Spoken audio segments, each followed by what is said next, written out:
Greetings my dear friend, my name is Maxim and welcome to my channel, and today we are going to be discussing Takotsubo cardiomyopathy or Takotsubo syndrome, also known as stress cardiomyopathy.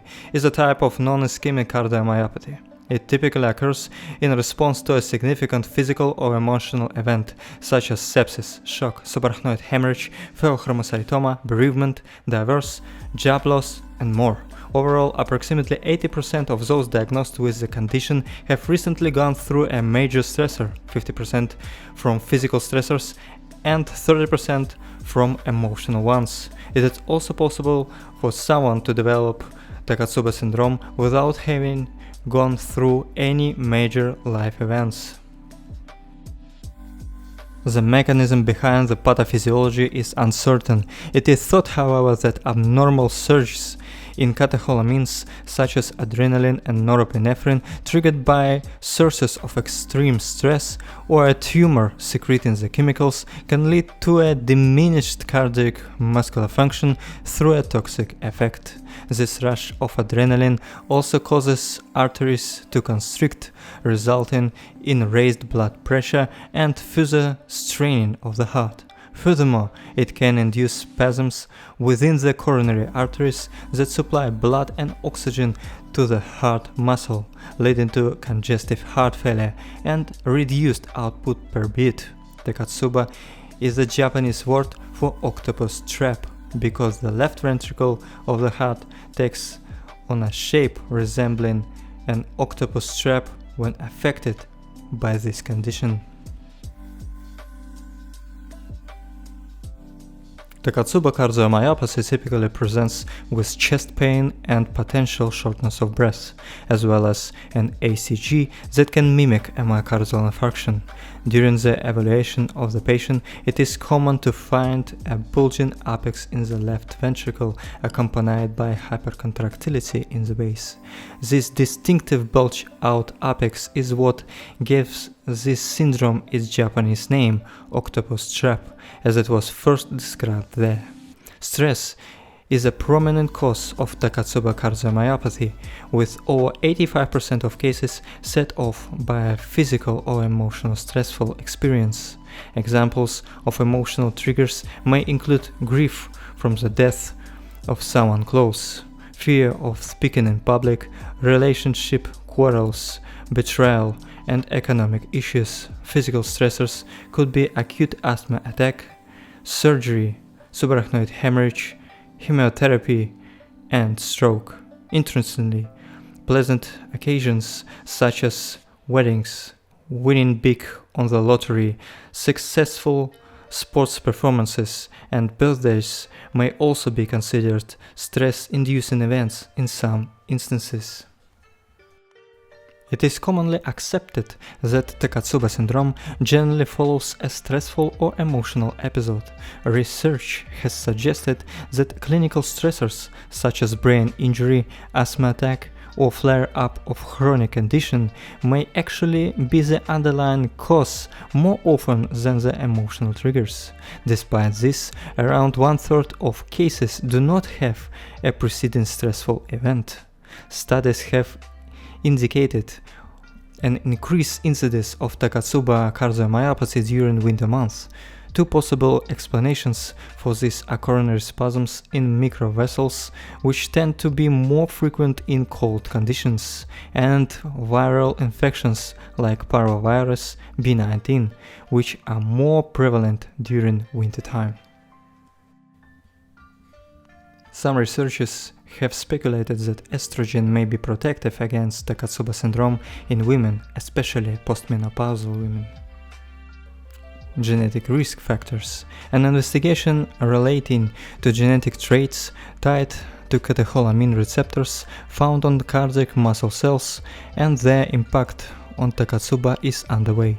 Little evidence directly links Takotsubo to a definite genetic expression or mutation, though there exists a commonly accepted opinion that environmental factors and genetic predisposition collaborate to create susceptibility to microvascular changes that are associated with the disorder.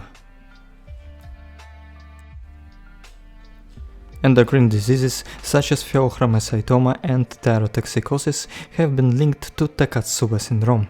A multi-center observation study revealed that abnormal thyroid function is usually present in Takotsubo, primary hyperthyroidism being the most frequent. Additionally, a high set point of thyroid homeostasis is common. It has also been found that hyperthyroidism can lead to a poor prognosis in terms of complications and mortality. The theory of transient vasospasm has been investigated by many researchers. Initially, some suggested that coronary artery spasms could lead to stunning of the myocardium. However, further investigation indicated that this vasospasm is not as common as first thought, and there is no correlation between areas of vasospasm and myocardial contractions. Despite this, the idea of microvascular dysfunction contributing to Takotsubo remains a popular one. Studies show that most Takotsubo patients exhibit impairment in their microvascular function as the result of endothelial abnormalities in the vessels supplying the heart. This can lead to a dysregulated vascular tone, which is worsened by increased catecholamine effects, leading to cardiac ischemia.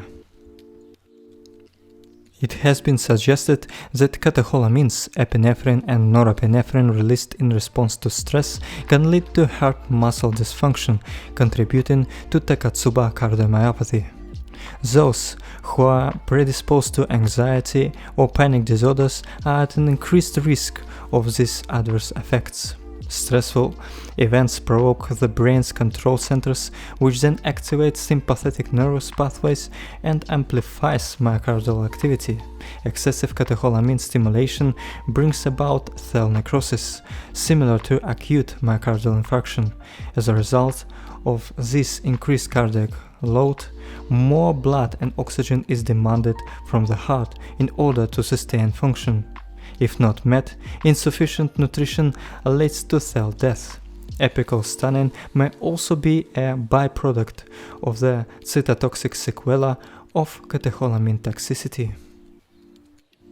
It has been proposed that midventricular wall thickening with consequent outflow obstruction is involved in the pathophysiology of apical stunning. Cellular trafficking is a molecular alteration of the cardiac muscle cell in response to excessive catecholamine exposure, which reduces its reactivity. This decreases energy requirements and protects against hyperactivity, resulting in normal cardiac contraction being impeded.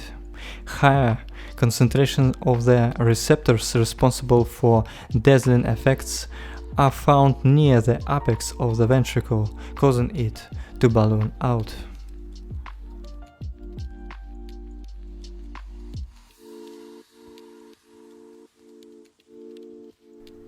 Diagnosis: history of stressful emotional or physical event, ECG, elevated CT segment or T-wave inversion, blood test, troponin and cardiac enzymes typically normal, ultrasound, ballooning of left ventricle with unusual muscle wall movement, cardiac MRI, coronary angiogram without coronary artery obstruction. Treatment typically resolved with medical management: ACE, ARBs for blood pressure, beta blockers for heart rate control. Diuretics can be used. Anti-anxiety treatment should be suggested.